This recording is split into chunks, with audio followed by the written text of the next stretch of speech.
Okay, we're sitting here in my car with my new Sony radio. It is the DSX-S100. I got it to replace an older Kenwood. This is the model here. It has an internal MP3 iPod player, so you can put the device inside the head unit rather than on the outside. As you can see, there's a 3.5 inch input there for auxiliary.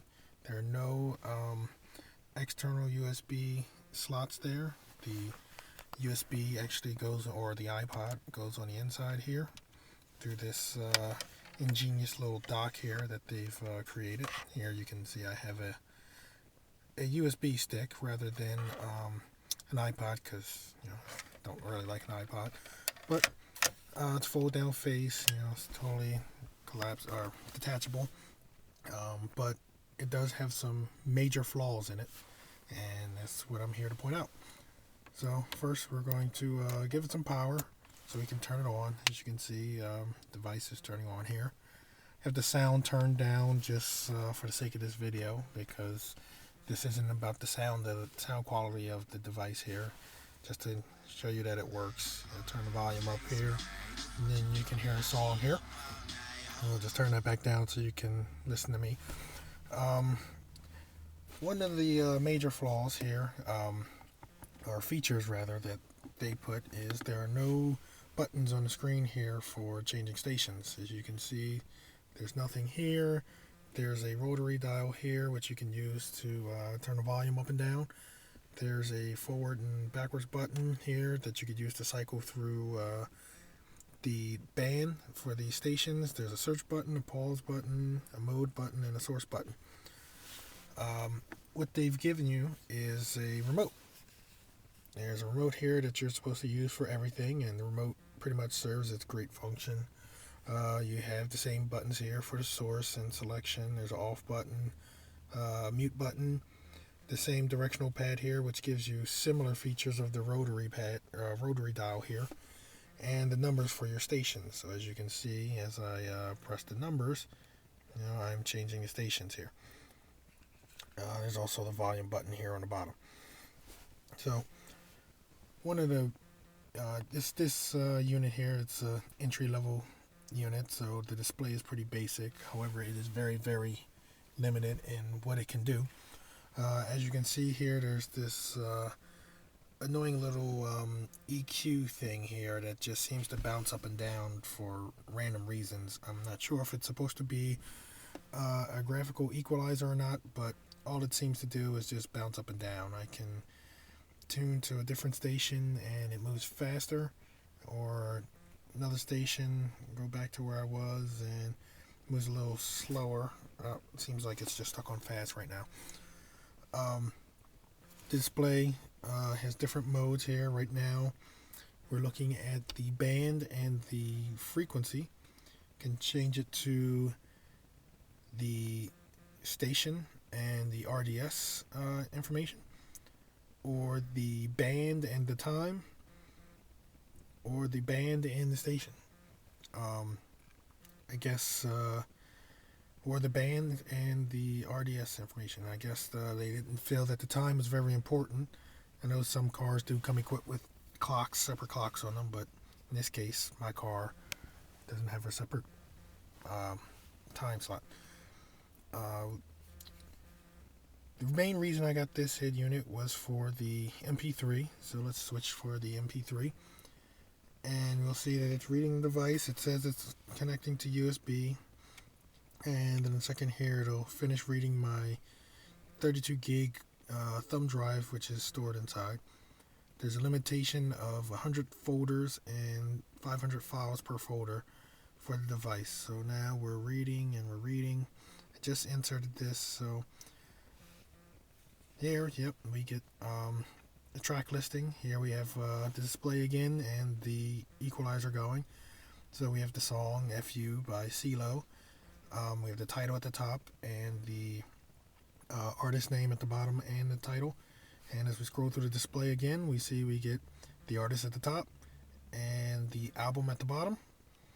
We get the device and the track time, and we get the device and the clock, and then we get the album at the top and the track title. And again, we get the title at the top, the track title at the top, and the artist and album on the bottom. So again, we can see that time is not important.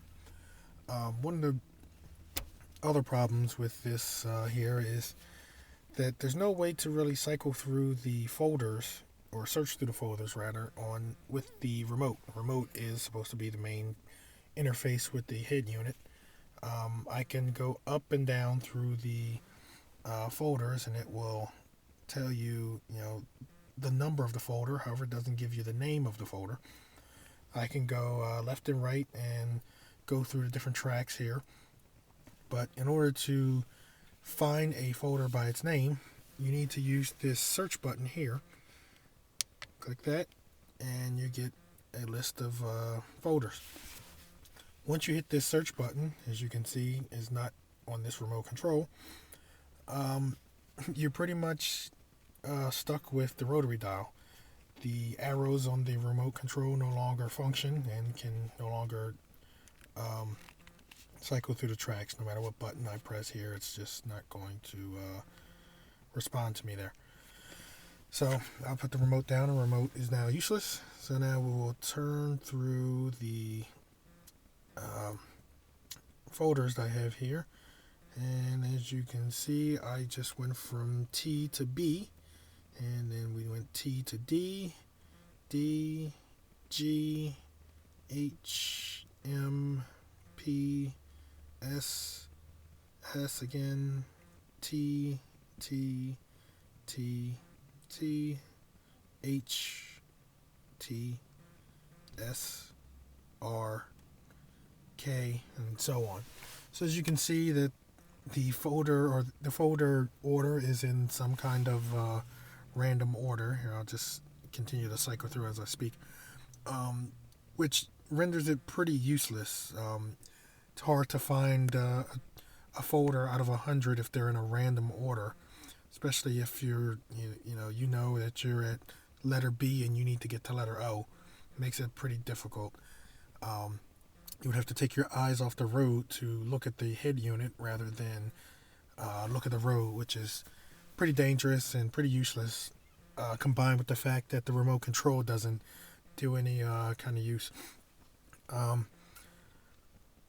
I've also had some issue to where I've gotten the head unit to freeze, which I'm not sure exactly how to reproduce that, but looks like maybe I may have it now. It's not responding. Let's see if I can turn it up. Nope. Looks like it's already... No? Okay. We're selecting tracks now. Alright. So, yep, it's responding now. So as you can see, it gets into some kind of confusing states to where it's not exactly accurate as to what's going on, or whether you're scrolling or selecting, or it's a little confusing. So in conclusion, it was a valiant effort, but this head unit's going to go back because it's not built that well. Sony should have took a little more time with it. It's a great idea having the USB device stored within the head unit rather than protruding from the front. I have the case that was wrapped around the previous head unit, and as you can see with other head units, it would protrude pretty far. I think that's a little far to be sticking out of the front, even though that's typically how manufacturers are making them now. This could easily be smacked and broken and damage the device, damage the head unit, and it's just not a bad idea. The previous head unit had the USB in the back, and there was just a wire that was just connected within my glove box, and I could just as easily reach in the glove box, change the USB device, and continue on my way. So this unit will be going back this weekend. I guess I'll have to go back and continue my search for a good head unit, but the Sony DSX-S100, it's just not a good head unit. So I hope this review stops some other people from purchasing this head unit and has the same issues as I did, or I hope it encourages Sony to do a better job with their devices. But either way, I'm not keeping this one.